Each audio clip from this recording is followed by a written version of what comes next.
Claude, ferrailleur expérimenté, dirige des équipes de coffreurs ferrailleurs sur de nombreux chantiers en Wallonie.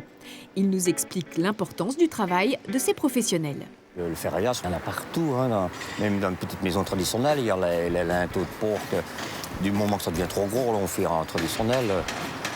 Oui, c'est énorme le ferraillage qu'il y a dans un bâtiment. Ces deux métiers sont méconnus du grand public. Pour nous éclairer, nous faisons appel à Étienne, qui est le directeur technique d'une société du secteur. Il y a tout d'abord le métier de coffreur, qui est une préparation avant que le ferrailleur n'intervienne. Donc c'est-à-dire un travail d'étançonnage, de préparation des plateformes de coffrage, des plateformes de travail, pour réaliser soit des colonnes, soit des poutres, soit des dalles. Le ferrailleur, quant à lui, doit respecter bien sûr les plans d'armature reçus par le bureau d'études. Donc c'est un travail avec une certaine réflexion pour l'enchevêtrement de toutes ces barres, pour obtenir les capacités portant prévues par le bureau d'études. Les coffreurs ferrailleurs sont donc présents dès le début des chantiers de construction. Claude nous explique à quelles étapes clés ses collègues interviennent.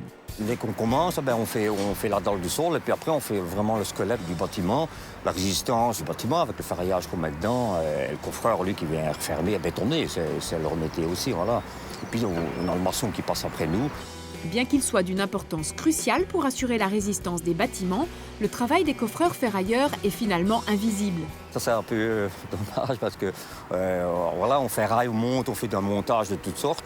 Et puis après, on vient refermer, on vient le mettre dans le panneau, on vient refermer. Et puis le béton, c'est fini, on ne voit plus notre travail. Bien sûr, comme pour tous les métiers de la construction, le métier de coffreur ferrailleur demande une bonne condition physique, ce qui ne rebute pas de nombreux candidats, au contraire.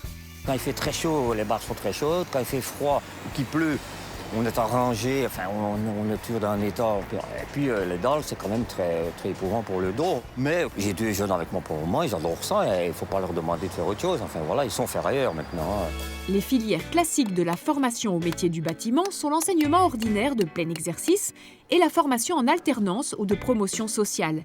Elles constituent la base des savoirs que le manœuvre fera fructifier sur le chantier aux côtés d'un ouvrier qualifié. Pour le ferraillage, il n'y a pas de formation réelle. Le coffreur, bien, parce qu'il travaille avec toutes sortes de systèmes nouveaux qu'ils doivent apprendre. Mais en ferraillage, non, on apprend vraiment comme ça sur le tas. Les deux jeunes que j'ai avec moi, ils sont morts-neufs aussi. Ça fait 3 ans qu'ils sont avec moi et ils commencent à bien se débrouiller. Alors, cela vous tente ? Tous les acteurs du secteur de la construction sont à la recherche de main-d'œuvre qualifiée et notamment au niveau de la main-d'œuvre en ferraillage et en coffrage, qui est une denrée rare à l'heure actuelle.